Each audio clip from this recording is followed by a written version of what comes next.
God is with you. Your dream is not dead.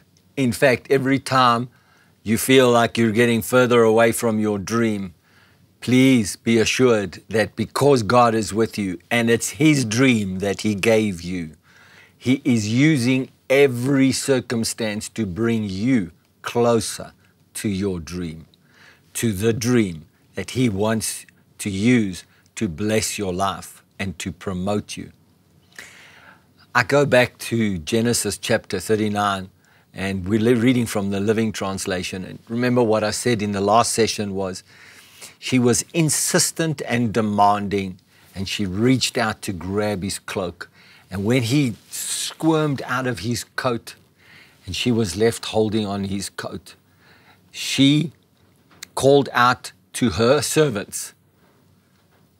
Now, you understand, I'm reminding you, she saw him as a servant. She's the master's wife. She saw him as a servant. She called out to her servants. Soon all the men came running. Isn't it interesting that out of all of the men that were in the household, she targeted Joseph? This is the man with the dream. She wanted to sleep with Joseph, the man with the favor, the man with success, the man with the anointing, the man with the light in his eyes, the man with goodness of God upon him, the man that was favored, the man by which hands all things prospered. That was the one that she targeted, even though there were many other servants. And then she accuses him. My husband has brought this Hebrew slave here to make fools of us. He came into my room to rape me, but I screamed. When he heard me scream, he ran outside and got away, but he left his cloak behind with me. She kept the cloak with her until her husband came home. Then she told him a story that the Hebrew slave you brought into our house tried to come in and fool around with me. She said, but when I screamed, he ran outside, leaving his cloak with me.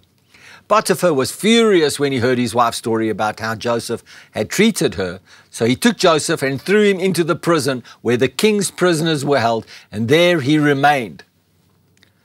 And there he remained. So I just wanted to read that whole story to you because, I mean, it's a bit surreal, don't you think?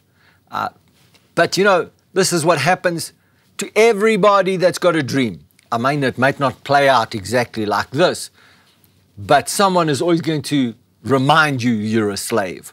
Someone's always going to put you in a compromising position in some form. You don't have enough money this month.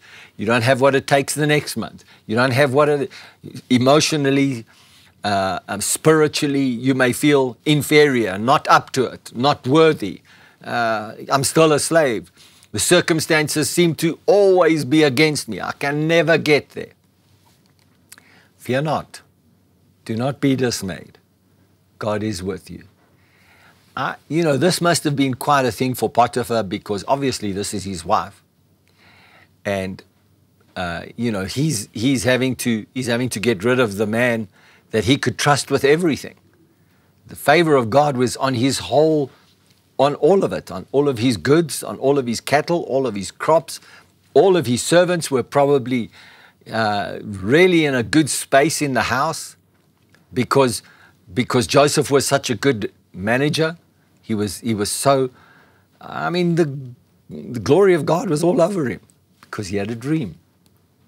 So I'm sure that this wasn't easy for Potiphar to do, but on the other hand, what a confrontation that Joseph had with his dream. And now he's gone from being a slave to being in prison. So he went from being free and well off and favored in his dad's household to wanting to be killed by his brothers, sold by his brothers. He's been a slave for these years. Now he's in prison, in the king's prison.